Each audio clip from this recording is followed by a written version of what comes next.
நான் இப்ப எங்க போயிட்டுருக்கேன்னு பார்த்தீங்கன்னா, கோவிலுக்கு ஒரு வேண்டுதல் வச்சிருந்தேன்.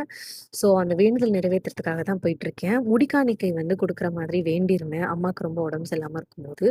ஸோ, அத குடுக்கறதுக்காக தான் கோவிலுக்கு போயிருந்தேன். எந்த கோவில்ல வேண்டியிருந்தேன்னா, சுவாமிமலையில உள்ள முருகன் கோவில்ல தான் வேண்டியிருந்தேன்.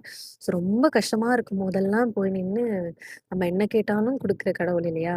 ஸோ, அந்த மாரி தான். அப்ப ரொம்ப டஃபஸ்ட் டைமா இருந்தது. அந்த டைமெல்லாம் ரொம்ப இப்போ நெனச்சு பார்த்தாலே ரொம்ப பயமா இருக்கு. அந்த மாரி உள்ள ஒரு டைம் எல்லாம் ஃபேஸ் பண்றதுக்கு கடவுள் தான் கூட இருந்தாங்கன்னு தான் சொல்லணும்.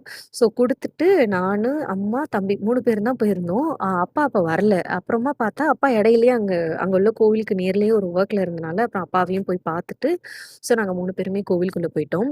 அன்னைக்கு டே டைம்ல போனனால அங்க பெருசா எந்த கூட்டமும் இல்ல. அது ஒரு கம்ஃபர்டபுளாவும் இருந்தது. கூட்டம் இல்லாதனால பொறுமையா போயிட்டு மாலையெல்லாம் வாங்கிட்டு, அர்ச்சனைலாம் பண்ணிட்டு, சாமியெல்லாம் பார்த்துட்டு, முடிச்சுட்டு வந்துட்டோம்.